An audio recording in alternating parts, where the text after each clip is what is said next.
Second है हमारे पास में, फाइंड करना है आपको 9 की होल पावर 3/2, 9 की पावर 3/2 है। तो यहाँ पर देखो, यहाँ पर भी वही स्ट्रैटेजी लगानी जो क्वेश्चन नंबर फर्स्ट में लगाई थी। बहुत सिंपल होता है। क्या करना होता है, सबसे पहले 9 की पावर 3/2 हम लिख लेते हैं, ये 9 की पावर 3/2। अब हमें क्या देखना है, हमें देखना है डिनोमिनेटर को। तो डिनोमिनेटर 9 की पावर 3/2 में 3/2 जो पावर है, पावर की डिनोमिनेटर देखो, पावर में डिनोमिनेटर आपको नजर आ रहा है 2।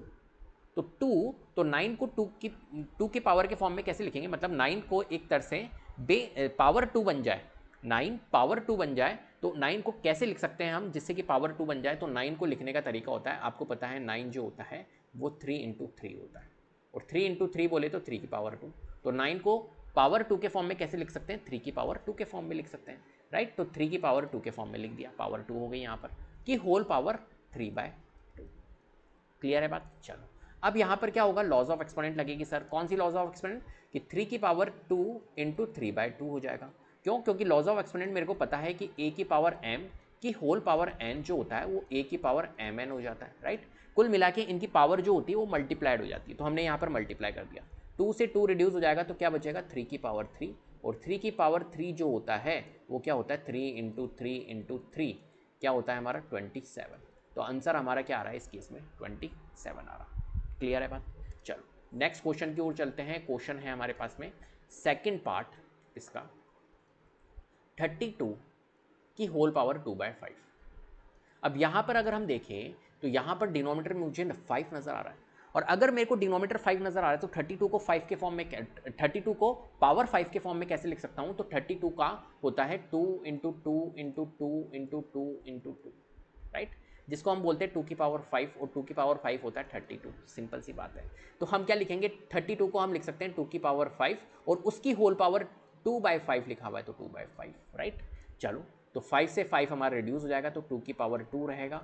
2 की पावर 2 सॉल्व होकर आंसर क्या आ जाएगा, 4 आ जाएगा। सिंपल सी बात है। कौन सी लॉज ऑफ एक्सपोनेंट, ये वाली, a की पावर m की होल पावर n, a की पावर m × n होता है। लॉज ऑफ एक्सपोनेंट आपको लिखना बहुत जरूरी है, राइट। चलो थर्ड पार्ट देख लेते हैं। थर्ड पार्ट क्या है, थर्ड पार्ट है 16 की पावर 3/4। अब अगर यहां पर हम देखें 16 की पावर 3/4, तो डिनोमीटर में मुझे नजर आ रहा है यहां पर 4।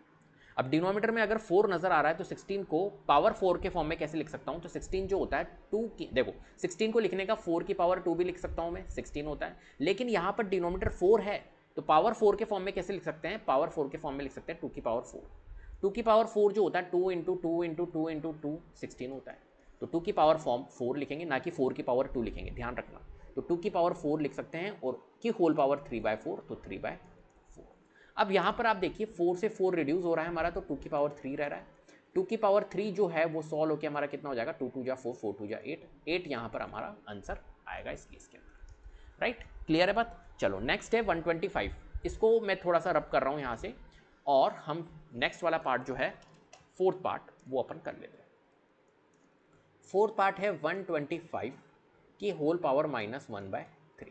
अब अगर इस केस में हम देखें तो डिनोमीटर में मुझे 3 नजर आ रहा है, और डिनोमीटर में 3 नजर आ रहा है, तो 125 को कैसे लिख सकते हैं, 5 की पावर 3 लिख सकते हैं। 5 की पावर 3 125 होता है, और उसकी पावर, उसकी होल पावर -1/3 लिखा हुआ है, तो -1/3।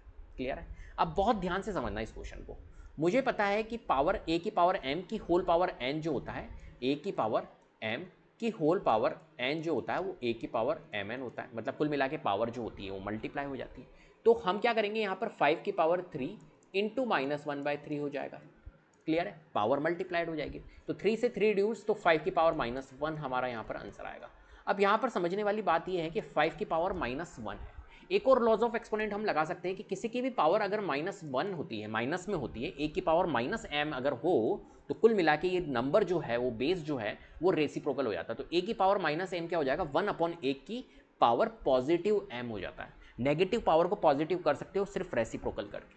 तो 5 की पावर -1, अगर 1 को अगर मेरे को पॉजिटिव बनाना है, तो 5 की पावर -1, तो 5 रेसिप्रोकल हो जाएगा, जो कि हो जाएगा 1/5 की पावर +1, और 1/5 की पावर +1 क्या होगा, 1/5।